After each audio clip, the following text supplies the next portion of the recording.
Opportunity and an open invitation to our law enforcement leaders to share information on cases, community efforts, and new laws that you may not know about. And we are pleased to welcome back Montgomery County Police Chief Mark Yamada. Thank you, Chief, for joining me today. Oh, thank you very much for having me again. So we want to start with a case that may ring a bell once we start talking about the details. It's from 2022, and your agency now has a new clue in the Wayne Avenue deadly garage shooting. Bring us up to speed on this one. Yeah, this is a case. Case in particular received a lot of media attention and remains one of our few open and active homicide investigations here in the county. Our cold case detectives, in their ongoing efforts, recently pulled some video and were able to secure a photograph of an individual, and they're asking for the public's help in assisting them in trying to identify him. He was located in the Wayne Avenue parking garage in Silver Spring on Wednesday, December 21st, 2022, and that was the night that Charles Joseph Reynolds was shot and killed. It's important to point out this man is not a suspect, but we do think he may have seen or possibly heard something that could provide us with some clues and additional help in trying to help investigators solve this crime. We placed posted a photograph of this individual on our website and all of our social media accounts, and we're asking if anyone knows who he is, please reach out to our cold case detectives and or crime solvers. And as I mentioned, this has been an investigation that stretches over 3 years at this point. Where did this new evidence come from?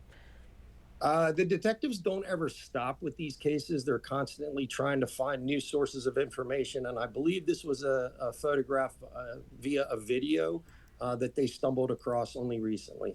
Okay, and we'll be sure to attach that to this interview when we post it online.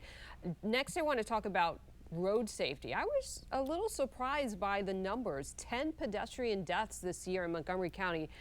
Give me some perspective. Is that a higher than normal number?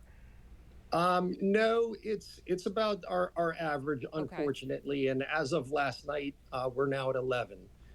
There was another fatality last night. But I do want to point out that there has been an important change in one of our traffic laws that took effect on July 1st.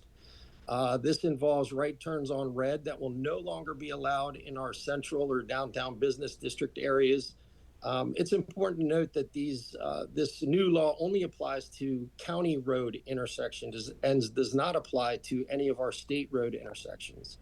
The areas where enforcement will be seen is in Bethesda, Friendship Heights, Silver Spring, Wheaton, Germantown, Twin Brook, White Flint, Clarksburg. And all the applicable intersections will be clearly marked with signs. And so far, at last count, I believe there were 200 new no right turn on red signs that have been posted. This particular violation results in a $90 fine, 1 point on your driver's license, and was put into effect as part of our Safe Streets Act back in 2023. Our goal, as always, is to enhance traffic safety, especially of our vulnerable road users like pedestrians and cyclists. And sad to say, nearly 60% of our collisions involving pedestrians and cyclists occur either at or near an intersection. And as we all know, right turn on reds pose an increased risk to these vulnerable road users, especially in a downtown or business setting.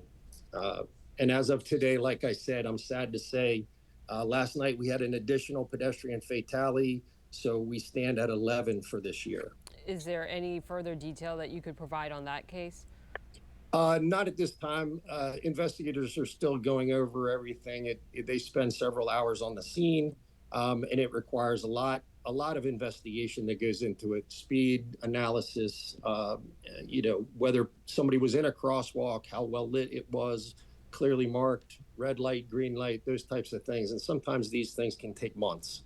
Right. The victim, is there a idea of the age of the victim?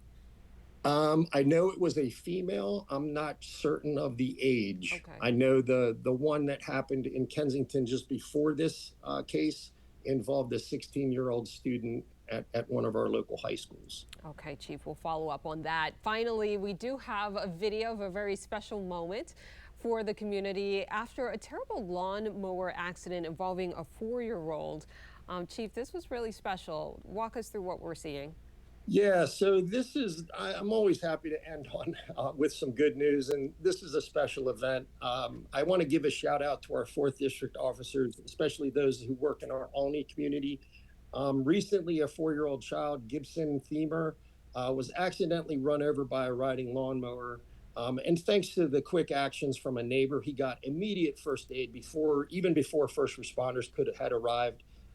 Gibson unfortunately suffered some traumatic injuries and ultimately lost his foot. But this kid I can't tell you how strong he is because he smiles and dances around now. He survived.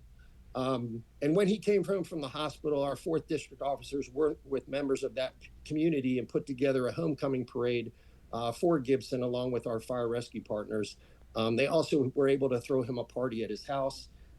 Gibson was even paid a visit to our Special Operations Division, where he spent the day climbing around on all our specialized vehicles, trying on some tactical gear.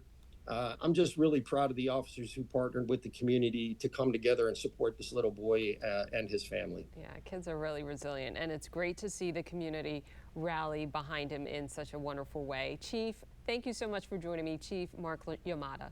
Absolutely. Thank you.